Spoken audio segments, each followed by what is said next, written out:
Good morning. You are Jimmy Taylor? Yes, ma'am. And Mr. Taylor, you were previously in court, entered pleas of true and a motion to revoke your unadjudicated probation. Counts 1, 2, 3, 4, 5, and 6. You pled true to all of those counts. You're on probation. The second-degree felony offense of theft of property with previous convictions with findings that prior offenses were true. You were placed on that probation January 24th of 2024. I have received the pre-sentence report as well as there was one incident report from the jail, a page that should have been sent to you all, and also Mr. Coleman has also provided a copy of the court's sentencing hearing, a transcript from that original sentencing back on January 23rd of 2024.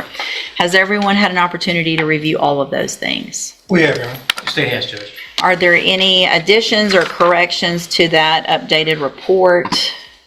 Not from the defense. Not from the state, Your Honor. There are a couple of things I'd like to speak to if and when the court would like to hear from you. Yes, of course. So let me just, there's no agreement in this, correct? This was just open to the court? That's correct, Your Honor. Yes, Your Honor. And, all right, Mr. Rojas, you may proceed. Thank you, Your Honor. We're going to be asking for the court to continue Mr. Taylor on probation. I know by looking at the PSI on paper, it doesn't look like there's a chance that Mr. Taylor should be given, especially given his criminal history. It looks like his criminal history is all in some way related to drug use, drug abuse. If you look at the allegations he pled true to, those are the non-compliance allegations, have to do with drugs. And the reason for not complying with the JCBI program, he doesn't come from a wealthy background. He doesn't have a whole lot of affluent friends and family members that can help him out. He had a ride with his brother. His brother had an accident, and that option was not available to him anymore. He indicates to me that he does want help getting off of the drugs, and I'm sure that when Mr. Coleman has a chance to speak, he's going to point out the comments made by the court to this defendant about not wanting to hear about needing more help with drugs or any relapses. I really don't, because here's the thing, Mr. Johnson. I'm looking back at your original pre-sentence report that when I put you on probation, and I make notations on those reports and make highlights and those types of things. And I'm noting that in that report, you already, before this case, had gone to ISF and SafeP. And then on this probation, I sent you to ISF at the beginning of the probation. Is that correct or no? I believe parole. The judge is spelling out Taylor's violations by pleading true. He basically confessed, which leaves the court free to decide his fate. Yes, ma'am. So you were on parole. Yes, ma'am. I gave you a probation against Mr. Coleman's wishes and really against what looked like I should have. You went to ISF regardless of who. So you've been to ISF twice. Is that correct? You're looking at her. You've gone. Have you been to ISF once or twice? How many times? How many times? Twice in 20 years. Okay, so I've been in prison 23 years out of the last 30 years. So I've been doing my time, and but you I keep haven't getting. had a chance to, To do what? Because you've been to SafeP, you've been to ISF, and you went to ISF more recently, right? Yes, ma'am. Okay. As soon as I got out, I got right on probation, and I haven't had a chance to. You got right on probation. You didn't. Yes, ma'am. You And tested. I had to go to Beaumont, which You I'm tested from, positive for Colorado. cocaine Yes, after ma'am. all of this time, and all the different things that have been given to you, and the opportunity that I gave you back in January of last year. You pled open, just open to me. I could have done anything. Yes. I could have sent you to prison for 20 years, 10 years, and I gave you an opportunity. And I said on that day, because Mr. Coleman printed it out for I know me. what you said. Well, Ma'am. so how do I do anything other than what I said? I mean, but situation of that parents. My mother 90 years old, man. I don't want her to die and I be Hey, in prison. we're not talking about anybody You but know you what? today. Yeah, I know. I'm sorry your mom's that old and that you Yeah. haven't been around to be with her, but that's whose fault? It's not going to be my I fault if understand you're what not there. saying, but How about some personal responsibility instead of my mom is that's old what and I don't would send like me to do, prison? ma'am, you know.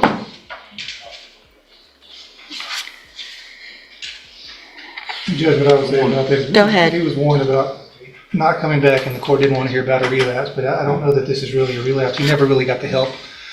On this most recent term of probation with the JCDI, and if transportation is going to be a problem, I know he's already been to Safe P, Judge, but it would be the relapse portion of Safe P would be appropriate, or a whole new term. Hold on. The defense says drugs are the real problem, but should addiction excuse repeated crimes, or has the time for mercy already passed? So if I'm reading this, I want to know when he went to ISF this last time. Parole sent him when? Because the way I'm reading is you were released from ISF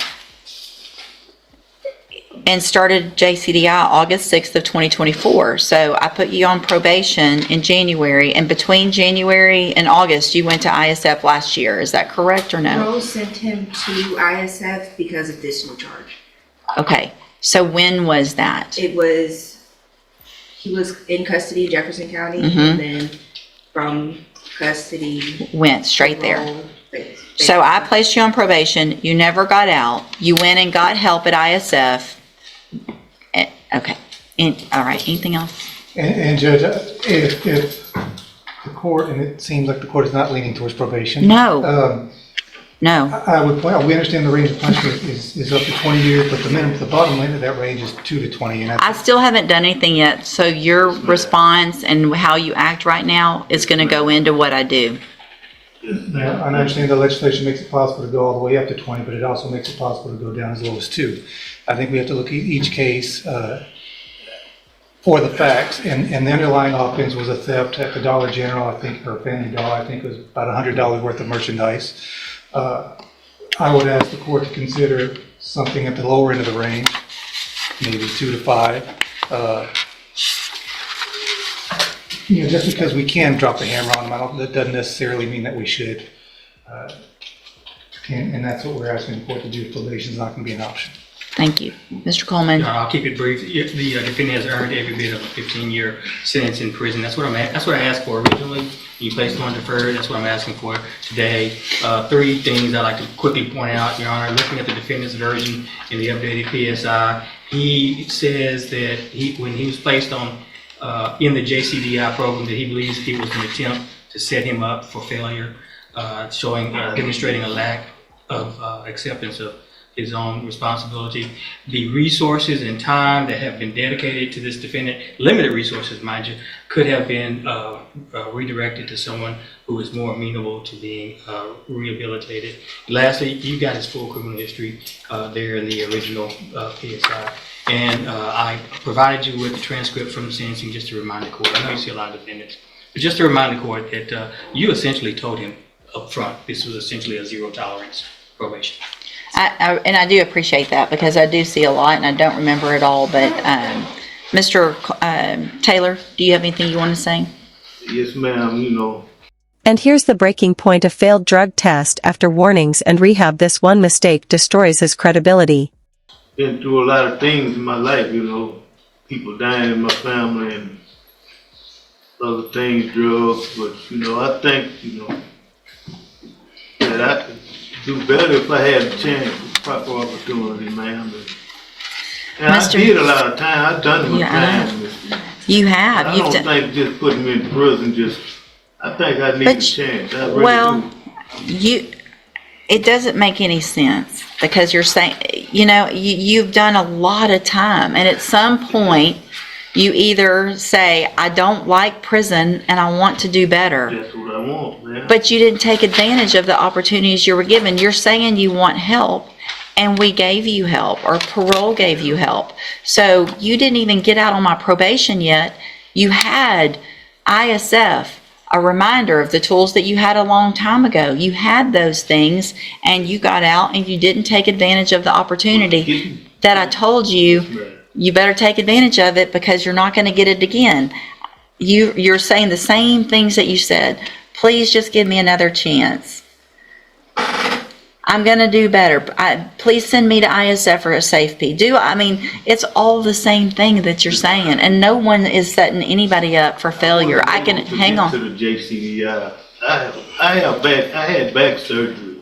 So what you're telling me is when did you have back surgery? 8 years ago. Okay. But they only did half. Part of my back. Listen. I'm not making excuses. If you're throwing out to me that you had back surgery 8 years ago, then you are digging for everything you possibly can, and we're done with all that. I'm going to find that you previously entered your pleas of true to counts 1 through 6 freely and voluntarily. I'm going to find those counts true. I'm going to find sufficient evidence to find you guilty, and at this time, find you guilty of theft of property with previous convictions. I'm going to sentence you to a term of 12 years in the Institutional Division of the Texas Department of Corrections. You will receive credit on that sentence for any time that you've been in custody that the law gives you the right to receive. I'm going to hand you... Notice the Clash defense pleads for another chance. Prosecution demands hard time. It's mercy versus justice right here in court. Trial court certification that shows this was not an agreement. You do have some limited rights to appeal. You can talk to Mr. Rojas about that. I'm also going to hand you a written admonishment regarding your ineligibility to possess a firearm or ammunition. Because of the judgment entered against you, you're ineligible under Texas law to possess a firearm or ammunition. Possession of a firearm or ammunition could lead to charges against you. Firearm is a legal term, and you should read the written admonishment I provide you to see what devices qualify as a firearm. If you have any questions about the laws that make you ineligible to possess a firearm or ammunition, or about how long that lasts, you can talk to Mr. Rojas. Y'all need to sign that, and he'll give you a copy of it. Thank you. Thank you, ma'am, for being here. 12 years in prison, not the max, but way more than the defense hoped for. Do you think that punishment fits the crime? Ms. Holmes on Demario Flukas. That's just fair. It makes me 12 years. Hey, come back, Mr. Taylor. Come here. Let me tell you something. I still have jurisdiction over your case.